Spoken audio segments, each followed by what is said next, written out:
statement of responsibility, dereliction of duty, and a blatant disregard of the rules that govern this institution. Because the Senate can be made to stop working simply because its presiding officer refuses to leave.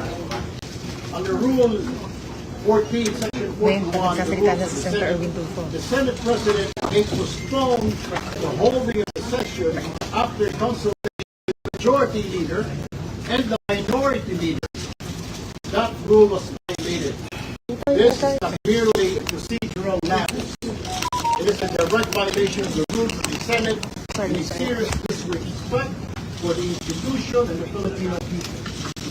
Senate President Alan Peter Cayetano should resign as he has shown that he cannot function as the leader of the Senate anymore. Thank you. That is our joint statement of the SB 11, the minority. Yes, oo, ang sinabi ni Senator, sabi ni Senator. Pakitawagin din sa Mark sa sabi ni Senator. So, ano expectations mo? Good to hear because that's not Senator They should attend session. It is their duty. Binabayaran tayo ng taong bayan para magtrabaho, para mag-legislate. Hindi para mag-absent namin at magbulak-bul. Sir, paano po tomorrow, last session day na po? Every day, ang Senate gumagastos ng 25 billion. Sa kuryente, sa utilities, sa sweldo, pero walang session nangyari. Walang batas na na-approve, walang resolution na-approve, pati mga confirmation ng mga military personnel natin. Live yan. Sayang ang taong bayan. At lahat ito, dahil lamang sa pagsamahan nila, Sir, parliamentary tulog daw sabi ni SB Cayetano para natuloy yung Blue Ribbon Committee hearing on Thursday at para hindi daw kumaaga yung iba committee na chairmanship. Sabi po sa live. Abuse po yan ng sinasabi niyang parliamentary rules ng Senado. Hindi po namin hinahadlangan magpatuloy ang anumang pagdinig ng komite basta nasa tamang parang. Mabuti, binawi nila yung subcommittee. And the numbers will always speak for themselves. Habang ganito ang bilang namin, kami ang minority. Dapat siya rin, si Senate President, at ang majority, matapang harapin ang mandato o kakulangan ng mandato ng buong Senado dito sa floor. ang masakit niya, imbis na pumasok sa rito ng CSP Alan. Kaya sa Facebook, ito kami ang magsalita. Ito kami ang magsalita. Kung may violations sa rules, ano yung pwedeng gawin?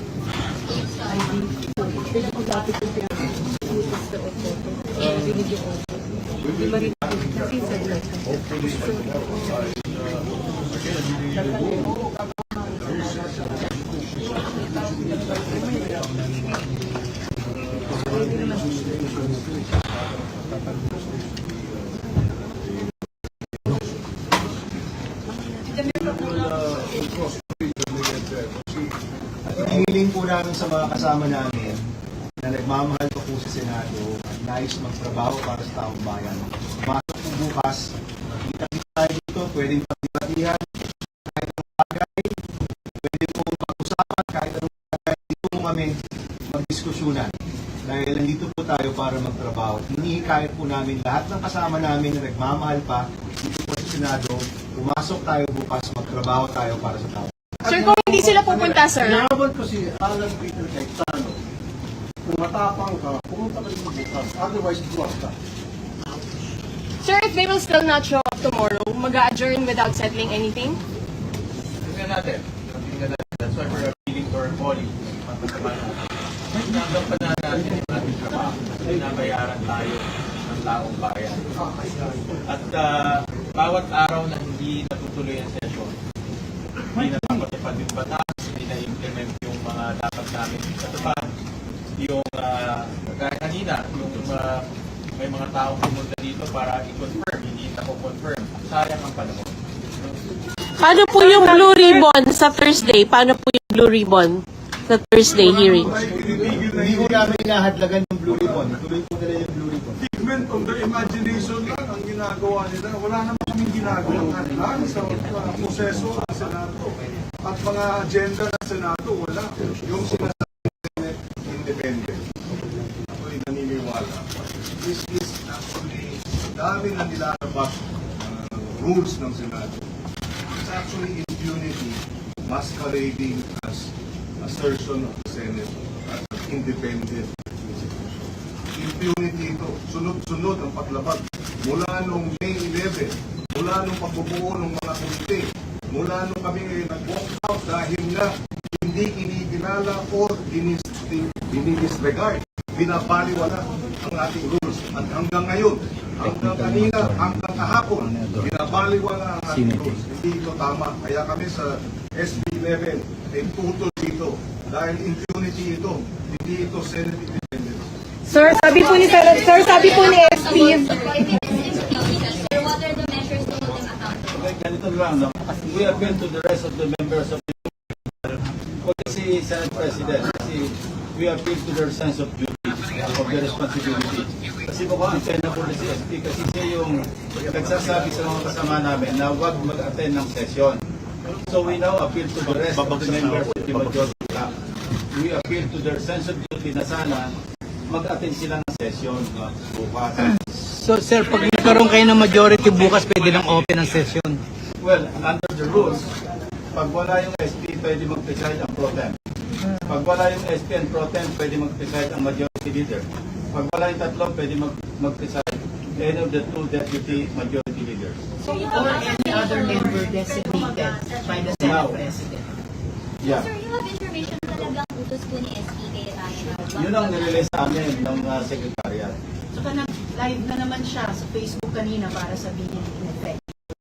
At maling-mali pa yung sinabi na kahapon na let the Senate go quiet. Ang Senado ay dapat boses ng mamamayan. Bakit niya bubusalan? Kung bubusalan niya at hindi niya bibigyang daan yung boses ng Senado alang-alang sa mamamayan, talagang hindi na siya karapat-dapat mamuno dito. Sir, pag naging 13 kayo, pwede At nang... what price? Ang pinoprotektahan lang yung Senate Presidency, power, position. Kaya nag-appeal kami sa isa pang kasamahan namin sa majority bloc. Ano bang price para sa inyo? Sa tingin namin wala eh. Tingin namin nakikisama lang sila kay Senate President Cayetano. Ako naniniwala, hindi naman lahat sa majority ay mga totoo.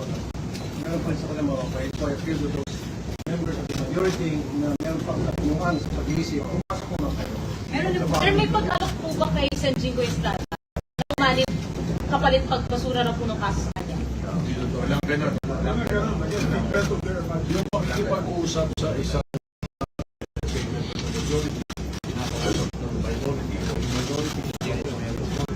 Normal yun.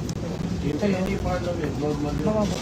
Pero yung para sabihin na meron, Yeah, walang panangako. hindi ka Walang presyo.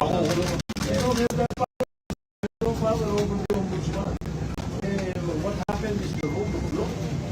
What can we do? Sir, are you also appealing to the majority na lumipat sa inyo? Yes. Sa minority? Why not? Sino-sino po kaya? That's it. Meron na po ba sa kanila? Parang si ano, Alan Peter. Kita namin, sumalit ka sa amin. Pero si Alan Peter, steady ka nila.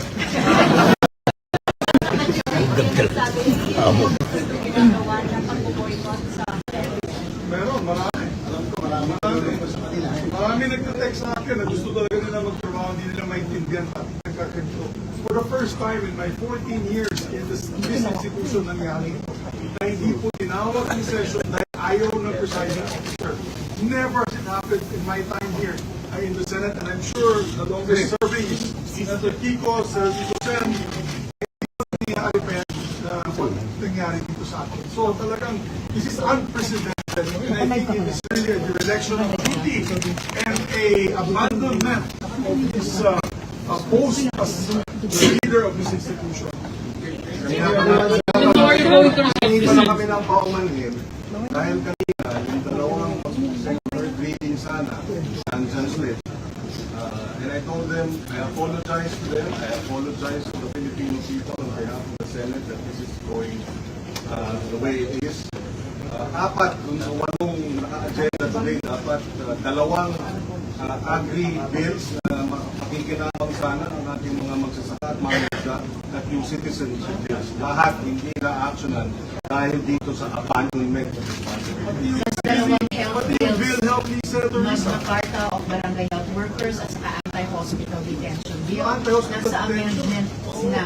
Hindi na ang sesyon para makumpleto yan para sa akin. Sarap.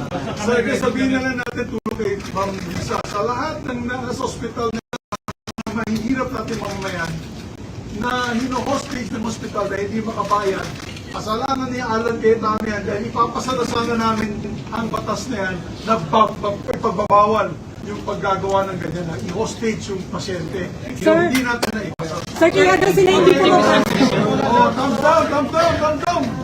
Oh, resign!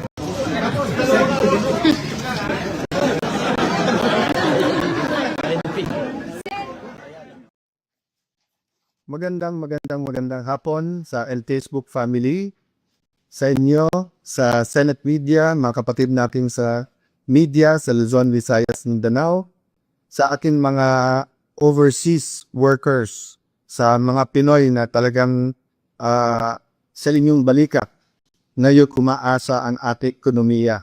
We love you, we'll be fighting for you. I have received a lot of messages from OFWs. Ang main concern ay corruption. So let me start there. Kanina po, yung verse na ating pong binanggit, yung nagsasabi na, therefore you will know the truth and the truth shall set you free. So doon tayo makumpisa. Gaano ka-importante ang katotohanan?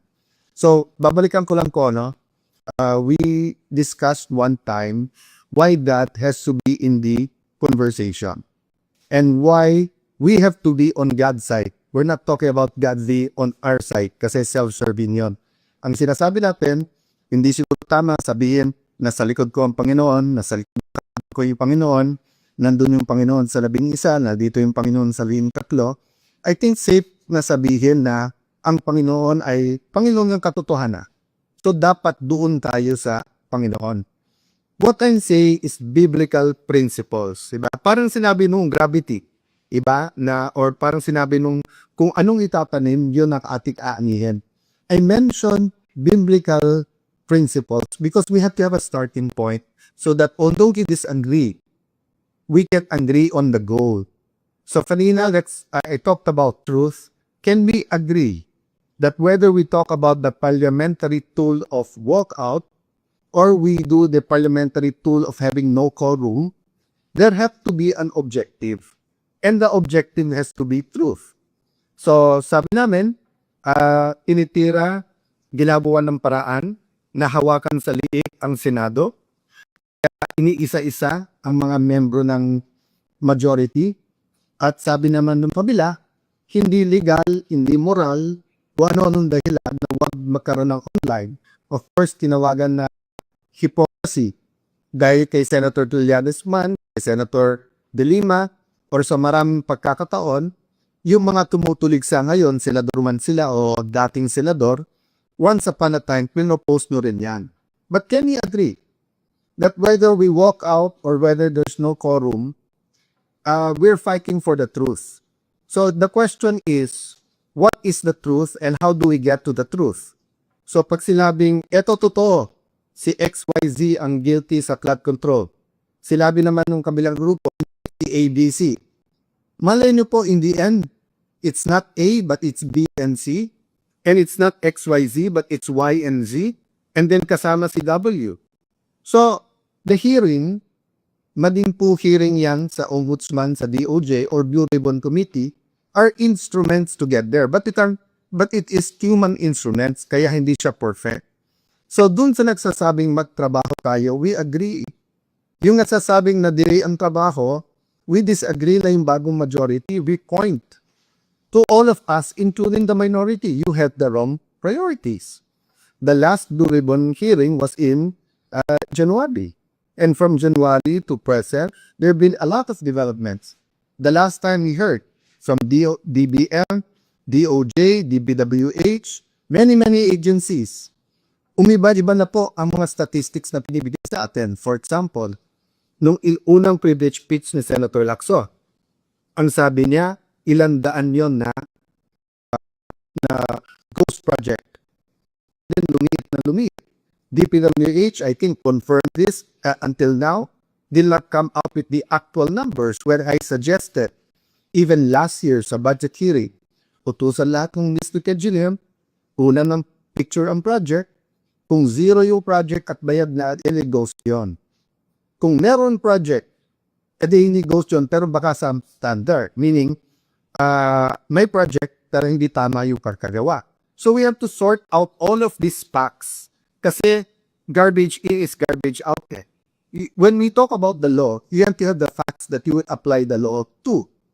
So, ang question, sabi ayaw idilan yung Durable Committee. Pero before magpalitan, ang puntilya ay partial report. So, nasabi ko na po to mismo sa Senado. Impartial, not partial. So, partial report doesn't mean la kumapabor kay kanino, but it means kalahati pa lang to o 1/3 or 60%, 70%. Mahirap magbigay ng partial report kung meron kang additional information that is already available. Kat sa katulad itong flood control na lahat nagtuturuan, lahat pwedeng mautikan, napaka-importante na ipakita na tatapusin natin ito na buong buo. So, madalas namin pag-usapan sa minority noon at majority na yon. Bakit kapag ka isang senador na kalaban nila, kalaban na Malacanang, kalaban nung konse ngayon, pagka meron kong sinabit na amendment, yung po daw ay insertion. Pero pag sa kanila, amendment daw po iyon. Pagka sa minority po, ang sinasabi, huwag kayo mag-attend ng hearing or mag-inhibit kasi nabanggit kayo. Pero pag sila, bawal banggit eh. So it's the first time again that we will have a hearing that we will be inviting different guests and they would be free to talk. Does that mean that everything they say is 100% true? That's why we will test that with cross-examination. But we have to hear our people and follow the evidence, no? So ulitin mo po, we're talking about the truth. For so long, ang pinag-uusapan yung impeachment ng Vice President of the Philippines, Sara Duterte. Yung unang untrue o yung unang kasinungalingan ay kami daw po ay nag-take over bilang majority at in-install ako para daw i-dismiss yung impeachment, para daw maging partial sa impeachment. Nakita nila po yung ebidensya. Napakabis ng pagkilos, napakaayos po ngayon, pati sa pagbigay ng summon, sa pagsagot. Yung schedule, ayos na po. Sinunod natin yung schedule na pinopose kay Senator Soto. There's no question that we're going to have that impeachment process that everyone is asking for. Question, yung mga bishop po, yung mga business group, yung mga school groups, humingi ba yun ng apology? Di ba ang binigay nyo, recite kaagad? Kaagad, may judgment na kaagad. Pero ngayon nakita nyo, iba. So hindi pa tapos tayo sa first issue where we prove you wrong, hindi pa kayo sorry dahil mali ang pananawagan nyo, may bago na naman para mag-resign. And then ngayon, yung 11, actually it's news because they said it today, but it's not new. Why? From day 1, February pa. February na pinipigilan nila na matanggal si Senator Soto at mabuwag ang kanilang mayorya at maging minority, ginamit na po pati yung mga kaso sa minority members na kasama namin na huwag kayong milipat. Lumipat kayo, puno yung kaso. Pag hindi kayo lumipat, walang kaso.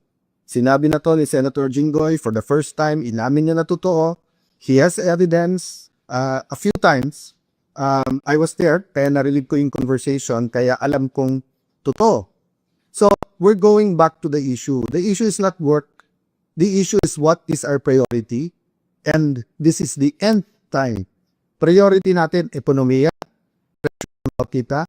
Priority natin ay corruption issues kasama ang flood control at accountability issues, yung po yung pangatlo, yung impeachment. Pinangatlo ko lang po dahil nga nakaayos na yung schedule. It will take time. Nagsasagutan, nagpapalitan pa rin sagot yung prosecution at saka yung defense, and then magkakaroon ng pre-trial para hindi po mahirapan ang lahat na intindihin yung ebidensya. Again, I will correct one senator who said that Pag sila yung majority, mas maayos yung ebidensya, ilaktan ng ebidensya. Hindi trabaho po ng Senator Judge na maglata rin ng ebidensya. Trabaho po ito ng defense at saka po ng prosecution. Prosecution muna kasi ikaw yung nade-accuse. Then defense kasi nga, didepensan mo sarili mo. Siguro that's one reason why gigil na digil ang mga kapatid na Senator Tulfo na aside from the committees, aside from yung pagiging malakit sa Malacanang, let me address that. Sabi ni Senator Tulfo, pag hindi ako nagpakita sa session hall ay ako'y duwat. Ang kaduwagan po ay nanuugat yan sa ano ba ang purpose at trabaho mo. Diba? So for example, kung ang trabaho mo ay magtanim, pero bumabagyo, grabe po yung kidlat. Anytime mo bumawala kidlat, kasi it's not a matter of tapam, if magtatanim ka na, tamaan ka man ng kidlat, di ba? So, ganun din sa sundalo. Hindi natin isusubo ang sundalo natin sa mga bagay na suicide ang mission. Pero ipangtanggol ang bansa at mamatay para sa bansa. Hindi lang sundalo, dapat pati kayong mga senador. So, yung hamon mo, magpakita ako kung hindi tiduwa. Para po rin sinabi ang bawat senator, ikaw, maging independent ka o hindi, duwag ka. You know, this is not a radio or TV program. This is not entertainment. This is the Senate of the Philippines. So we have to be more professional. Kung hindi ka lang Tulfo at kung hindi lang Tulfo si kapatid mong si Erwin, sinumbong ko lang kayo kay Tulfo Diba? Pero ang reality is, because nandiyan kayo, because you have a strong voice, use it for the good of the country. There are also issues facing you. So you asked Joel Villanueva, you asked Jingo Estrada, you asked Chis Escudero to face it squarely. So face the issues also squarely. Wag yung itigilan natin yung Blue Ribbon na committee and then gagawin natin personal yung lahat ng issues. There are issues facing all of us. Pati ba naman Senator Tulfo, lahat na nung pinapay, binintan nyo sa amin. Nung panahon ni President Duterte, kampi kayo sa drug war. Ngayon naman, balikta. Tapos lahat ng pinatay, sinisin nyo. So, pati ba naman internet at saka aircon, sa akin pa rin sinisik. O baka murder pa yung kaso na yan, ha? Murder kasi pinakay, wifi, at yung kuryente. Nakita ko na po ang report, yung po palang master, yung pong centralized aircon, yung master switch or yung sa kuryente, nasa GSI gas yun at may nag-trip ng wire. Kaya around 6 o'clock, nagkaroon talaga ng problema sa aircon. So, hindi po namin gagawin sa inyo. I've always treated you well, whether I'm close to you or not, whether you're in the minority, majority, and I will continue to treat all of you well. But kayo ang namimersonal because kami, it was been one issue after the other, di ba? Hindi kami ang nagpakasok sa NBI sa Senado. Hindi rin kumuha ng NBI na fully armado na pinaikutan ang Senado tapos kumasok pa sa Senado noong May 13. Hindi rin kami ang nag-walk out. So you keep saying fresh start. Every Senate president that I've served under, whether I was the majority leader or minority leader, whether I was in the leadership or was just a simple follower, I gave them a chance. So let me ask the 11 majority who's asking me to resign up. Kahit na isa chorus, binigyan mo ako ng chance. So let me go to the bigger issue ngayon. Yung pong dignidad, yung pong karamana, yung pong honor ng Celia. Simple matters. Nabanggit ko po to before. Why do we get angry pag bilastos ang ating flat? Bakit pagka hindi tumayo, pagka kumanta tayo ng lupang hiram, ba't natin sinasabihan ng ang tapo? Bakit po ang Kristiyano man o Muslim, pag hawak yung Biblia o hawak ko ang Quran, ayaw natin po na, pwede mo sabihin, pakil yun, mga pahina lang yun. No. But to us, those are holy books, diba? To the Muslim, the holy book is the Quran. To the Christian, the holy book is the Bible. So it's more than just a piece of paper, whether softbound or hardbound yun. There's a symbolism that matters. So, na-shock ako sa sinabi ni Senator Lacson. Na-shock ako dahil yung naming isa walang comment sa statement ni Secretary Remulla. because napakaganda na ng usapan namin, first through the CIDG, through informal and formal channels, that susubo naman si Senator Jinggoy, dadalhin namin doon, and then afterwards sa labas, then nung dumating si Secretary Remulla, sabi niya, sige, kasi nga yung pamilya medyo, they didn't to huddle, kasi nga medyo emotional na, pero kamdating sa hallway, nanbago, diba? At sinabi ko dun sa hindi nakakalam dahil dun sa mga bata pa, masalimuot pero malalim ang history ng Senate ng Philippines. All parliaments, for that matter, parliaments in the past have been attacked by kings and queens, by president, prime ministers, by dictator, by tyrants, but even by the most democratic leaders. That's why may mga privileges. So in the case of former Senate President Juan Ponce Enrile, dalawa lang ang posisyon noon, panahon ni President Cory.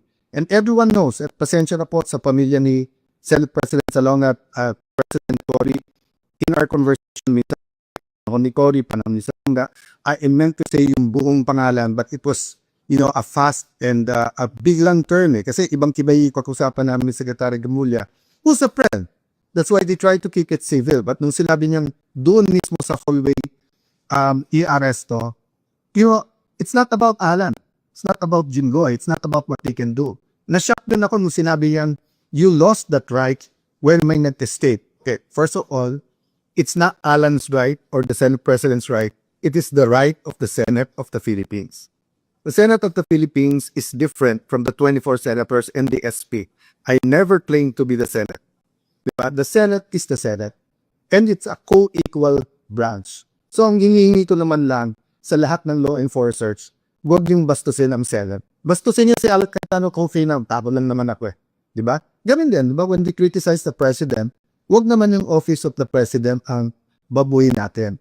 May prestige tayo, but let's hold certain things sacred.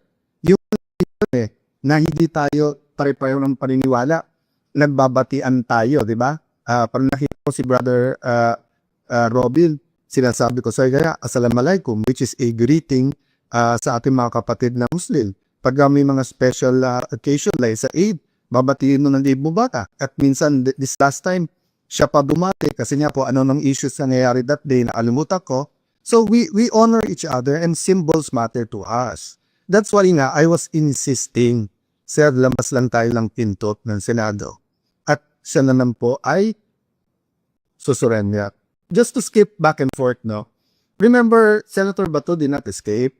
Mismong si Secretary Remulla said that day, wala nang silang hawak na warrant at hindi naman sila nandun para rescue siya. So he's free to go.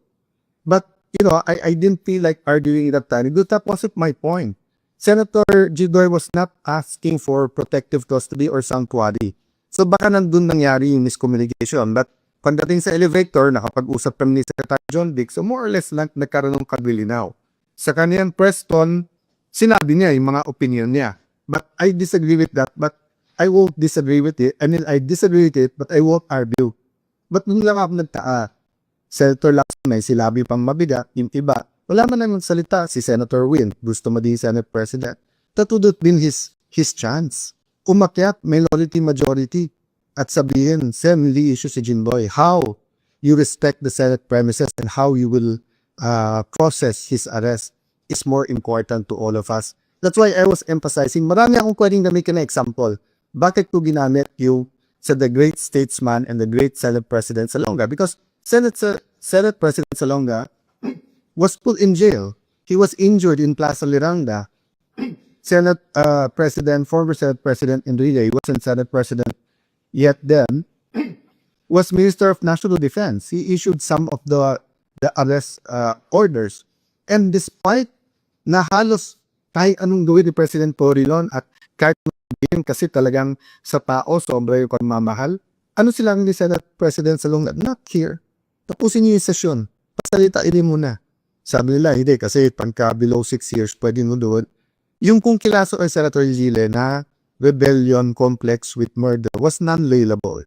Diba? So, yung kung pakiusap ko, huwag natin idamay yung mga institution, diba? DOJ, Ombudsman. We'll have issues with who holds the office. But we have to be mature enough, rational enough, professional enough to protect the image, to protect the dignity of these institutions. So sabi ni Senator Lacson, ng minority, hindi daw nila pinitigilan po yung hearing sa Thursday. But if you look at their statements, isa na lang mauhan nila o mabawa sa amin, they can get na pumikis na. No, whether sila nagsabi niya o yung unofficial spokesperson. I received a letter today from Senator Lacson, belated happy birthday. Sabi niya, I drink in every year kasi ka-birthday niya ang mom ko at ka-birthday niya then si dating governor at ngayon Vice Governor Singson na Ilocos Sur. So magkaka-birthday yung tatlo kaya natatandaan po pareho. So kahit na magkaiba kami ng opinion, binabati ko yan parate. So sabi po ni Senator Lacson, this refers to the notice of the night hearing of the committee of the Blue Ribbon Committee. But the last paragraph, second to last, I raise this matter as it is determinative of how the committee can legally constitute a forum, entertain motions, or validly ask questions during the scheduled hearing, among other concerns. So tinatanong niya kasi kung constitutory na dahil wala kang mga membro yung minority. Pabulit-ulit po kami sa Section 19 ng rules. Nakita niyo na po yan, nabasa na ng marami, napag-usapan na yan, na habang wala pang kapalit, sila pa rin. Pangalawa po, ang majority, madalas magbasa ng maglagay at basahin po ang chairman, vice chairman, members. Until our last session, isa na committee, hindi naglagay yung minority. Di ko alam kung talagang sila ginagawan lang sadya or talagang naniniwala sila kasi sabi nila isang araw lang daw ako, isang linggo lang. Abo, I agree with them. I don't agree na isang araw lang, but I don't know. From the start, I told everyone, I leave it up to that. I'm at your disposal. Magpakita yung 13, alis sa Urya. Di ba? It's a walk of faith. Walking dead niya eh. Bakit? Kasi from the start, target ibalik sa kanila yung 13, whether it's William Chalian, whether it's Tito Soto, kung sino man sa mga kaganang-galing na senador sa minority, kung may kapanggap-tanggap sa kanila sa amin, 13 o wala, nasa sa kanila yan, di ba? But ang point ko is, kayo ang hindi nagbasa ng membro nyo, then sasabihin nyo, ba't hindi nagkapalaho? Tapos pag man schedule ng hearings, meron naman nag-hearing na yung mga Baita-Bay, nag-hearing. Yung Ways and Means, nag-hearing. Hindi naman kayo nagtanong kung bakit walang minority. Bakit sa Blue Ribbon? Marami kayo. Diba? So, ang importante dito, lumabas yung totoo. Kaya nga iringgit na lahat ng membro ng minority. Lahat kayo welcome. Napaka-importanting hearing ito. Sana hindi isang hearing lang. Napakaraming ibang issue. We have to tackle it one by one. Tungkol sa Hospital Bill, no? Senator Subiri, kaibigan ko na madalas, even after the walkout, muwaba siya, sabi na walang personalan, we're all okay. So I won't take it personally, but if you remember, Senator Subiri, that has been on our agenda, I think, for at least last week, but I think more than that. Kahit ilang beses pag nagre-recess tayo, bumababa ako at tinatanong ko kay Senator Soto, kay Senator Risa, kay Senator Lacson, pwede na may take up to, minsan okay, minsan bukas na yan. So, kayo naman ang nag-walk out nung Tuesday. Willing na kami na i-take up yan. Lahat is aside namin, we're ready. So, wag yung i-biski bintang one-sided. You're talking about the generals, I feel bad for you. I'm looking for a solution. But remember, kayo nagsabing wag mo nang basahin kasi hindi pa kumpleto yung CA because nga 6.5, 5.5 of the 12 members, hindi tayo magkasundo kung 6 or hindi tayo magkasundo kung 6-6 or 7-5 muna kasi question, sino maghahake, di ba? Kung ako lang masusunod, sa first day pa lang, niname ko na lahat ng CA. So, dun sa mga nagiging casualty ng hindi pagkakaintindihan ng majority-minority, let's be man enough to say, we're all at fault here. The whole Senate is at fault here, the minority to majority. Pero yung inyong messaging, drama, na playbook na kaya walang trabaho, kaya magulo, ginugulo nyo kami. Ginagamit yung Malacanang para guluhin kami. Ako sasabihin nyo, magulo ang Senado. Sino ba nagpagala ng NBI dyan na naka-full battle gear, di ba, na may mga gamit na gano'n? So, guys, I'll continue to give you, and addressing myself, the Filipino people who are watching now, I'll continue to give you the inside story. And I invite the other side to give the inside story, see, the context, di ba? That is important in how we make decisions. So, tanungin ko po kayo, gusto niyo po mag-session tayo, pero gagamitin po nila yung numbers dahil po dun sa hindi makapasok si Senator Bato at dahil kinulong na si Senator Jinggoy, tapos pinakapot yung iba namin makasama na susunod na kayo, tapos hihintayin kung may event or hindi pwede isa namin kasama or left CR lang, tapos papalitan nila yung mga miyembro ng committee, so hindi matutuloy yung duri kung committee. So if may Adam, why don't we have a meeting tomorrow about how the Blue Ribbon Committee should proceed on Wednesday?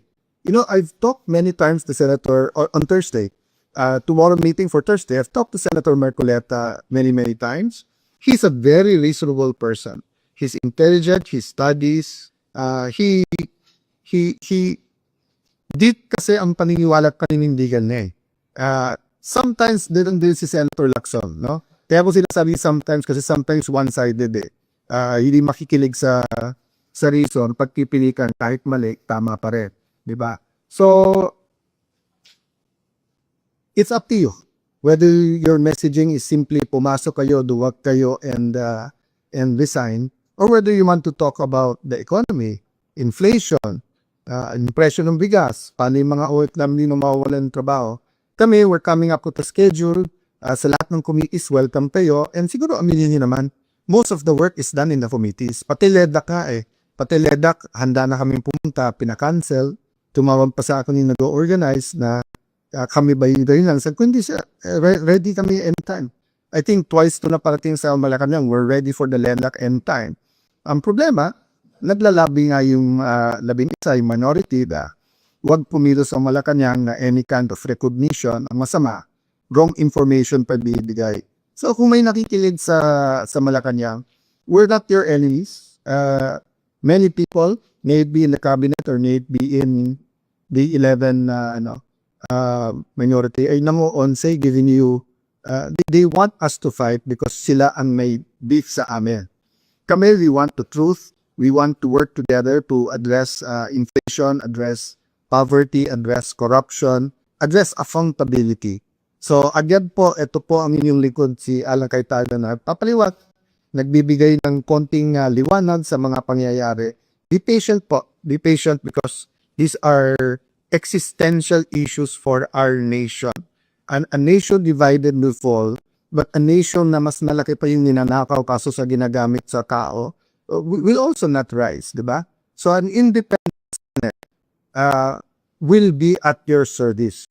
Pero ang Senate na hawak sa liig ng Malacanang at ang Senado na takipan, ang mangyayari po niyan mas maganda o singbigat lang ko yung tahimik or quiet or silent na Senate.